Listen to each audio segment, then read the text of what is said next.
New updates from the Case Shiller report on national numbers and how San Diego compares. The real news, the crash of 2024 you're seeing in all these YouTube thumbnails isn't coming, at least not this year. I'll share with you why and what is really going to happen based on the data and not on fear or misinformation. Fannie Mae, the leading provider of mortgages, updates their forecasts again. What else is new? Why is this topic not more exciting to discuss, you may ask? Well, it's because every time they do, it gets worse. I'll share with you what Fannie Mae is predicting now, and while I'm at it, I'll probably call BS on some of it, because why not? All this covered here in this week's San Diego Market Matters. I'm Karl Kyler, your San Diego Realtor. Let's jump into it. Real quick, if you appreciate the information I provide in these videos every week, it'd be appreciated if you subscribe to the channel and like this video. And if you're thinking of selling or buying here in San Diego, check out the link I have in the description below where you can schedule a meeting with me so we can discuss your goals and how I can help you achieve them. Now, let's get on to the good stuff. Before we jump into data from Case Shiller, let's take a broad look at what's happening in the market right now, and then we can put the data from Case Shiller into context. National inventory is up. As of last week, we were at about 595,000 homes on the market, up from 434,000 homes this same time last year. That's a 37% increase in inventory, and it comes out to about a difference of 160,000 homes in 1 year. We're on track to hit 600,000 homes probably in the next month or so, which we haven't seen since 2020. Now let's dig into this a little bit. This time last year, there were 434,000 homes on the market. Fast forward, inventory has grown 160,000 homes. This tells us two things. Number one, interest rates are not deterring as many people as we thought from selling their home. The lock-in effect announced by the FHFA that said low interest rates are preventing people from selling their home isn't as powerful of a factor as expected. Things are happening in people's lives that are forcing them to sell regardless of what their interest rate is. And number two, interest rates are making their impact as the feds wanted on affordability and slowing down of the market. A 37% increase in inventory in 1 year is extremely significant and tells us that a lot of buyers are no longer able to get into the market with the elevated prices and rates. Otherwise, we would see all that extra inventory being sucked up right away. This was covered in last week's San Diego Market Matters. In that video, I talked about how national sales have been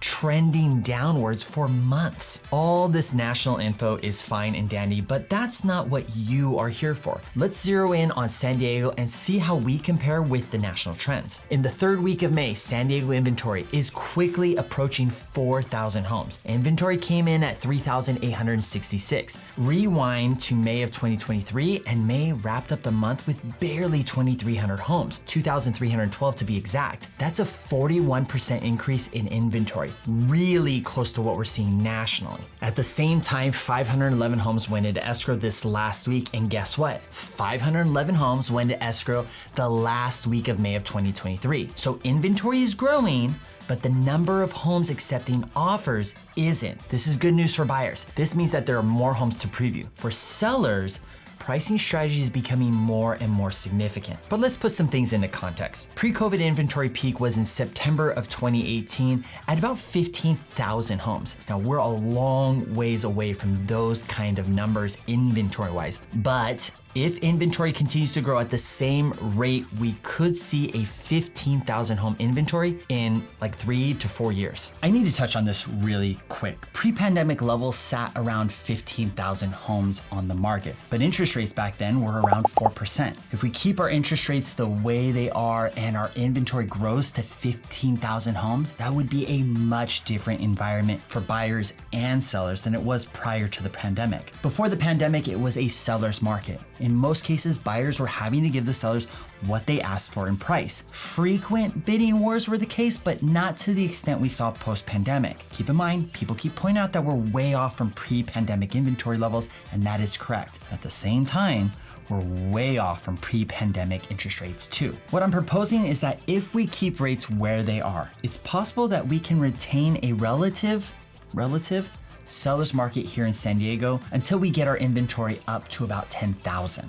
I think that if sellers here in San Diego are having to sit on the market for 60 days or more before selling, buyers are gonna start earning back their negotiating power. But 10,000 homes is still pretty far out. Now let's circle back in the Case Shiller's report for the March numbers. But Karl, we are in May, going into June. Yeah, the Case Shiller Index is made up of a massive amount of information, and it takes them about 45 to 60 days to compile it and make sense of it all. Headlines state S&P CoreLogic Case Shiller Index hits new all-time high in March of 2024. In the report, they state that San Diego, of all places, San Diego stands out with an impressive 11.1% annual gain, followed closely by New York, Cleveland, and LA. LA came in at an 8.8% annual return, so SoCal is showing up strong. Let's go. Indicating a strong demand for urban markets. The two largest population centers make up 30% of the 20-city composite and have shown significant recovery, keeping pace with our national composite annualized return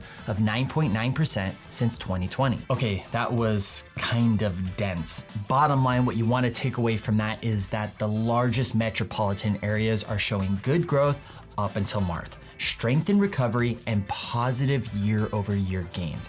On top of all that, San Diego recorded its third month of double-digit annual increases. But here's something to keep in mind. This Case Shiller report is lagging data. It's from almost 3 months ago. From January to March, we were sub 3,000 homes on the market. It wasn't until almost mid-April that we broke 3,000 homes and have been growing since. It is very possible that by the end of June, we will break 4,000 homes. So those double-digit gains may flatten out here as we enter the second half of the year. As more homes come to the market, buyers will have less competition with other buyers, resulting in less scenarios where the price is negotiated upwards. Overall, good news for San Diego and the real estate market nationally. If you bought in the last couple of years, you're in a great position based on this report. The new headline should read, Clickbait 2024 market crash canceled. Now let's move on to Fannie Mae's updated forecast. Late 2023 and early 2024, way too many people in the world of real estate were running their mouths saying that 2024 would be the year of 5% interest rates. When I hear 5% interest rates, you probably think the same as me as well on this. I think 5%,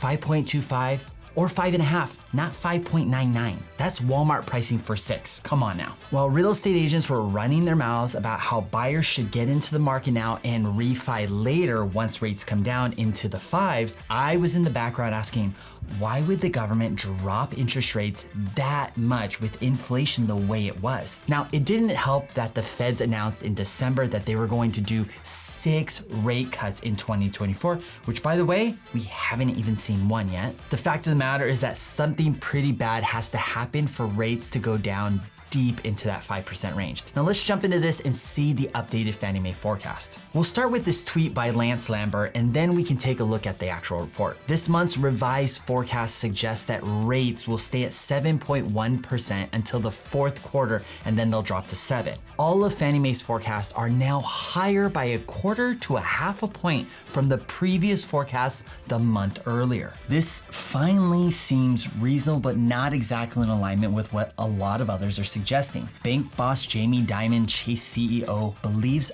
rates are likely to climb to 8% or higher before they come down below 7% as a way to battle persistent inflationary pressures. I very much agree with Jamie on this and have for a while. If you look at the CPI data and what the Feds discussed at the FOMC meetings, spending is still up, and with it, prices are still climbing. The Fed's goal is to stabilize pricing while maximizing the labor market. Recent reports show that the labor market is finally starting to soften, but inflation is still creeping up. 7% interest rates have clearly made an impact on the real estate market, but have they done enough? And is lowering them soon really gonna help? Hell, we here in San Diego aren't going to see the impact of our inventory going up until later this year probably. As I stated earlier, 4,000 homes is going to be the new high for us, but we're still way off from the pre-pandemic inventory levels. Once we get into 2025, Fannie Mae predicts that we will finally break 7%, while previously predicting we would be in the low 6% range. You gotta be kidding me with this. What reason would we have for rates to inch their way down below 7%, to be honest? Well, let's keep digging into this report. Fannie Mae's economic forecast suggests that CPI and core CPI, the metrics that the market uses to measure inflation, will start to go down between the third and fourth quarter, and they suggest it to be an almost 10% drop in CPI between those two quarters. That's kind of significant, but I do think it's in alignment with the Fed's. At the previous FOMC meeting, Jerome Powell, the Fed chair, said that they believe that the Fed funds rate is already high enough and that all that is needed is time for it to make its impact and to start stabilizing the market. Fannie Mae also thinks that the unemployment rate will continue to creep up all the while the Fed funds rate gradually comes down. Very reasonable. Rate adjustments tend to have a lagging effect on the market. When the Fed fund rate changes, some effects show up in the market immediately. Others gradually show up over the following 6 months. On to the housing forecast. We already went over the 30-year fixed rate predictions. Fannie Mae is suggesting that housing starts, essentially new construction, is to stall this year. Very possible. It's so damn expensive to build right now that a lot of investors are challenged to do so. Fannie Mae then suggests that new housing starts to climb in 2025 as rates come down. That makes sense in theory. As it becomes less expensive to build, investors will come back to the market.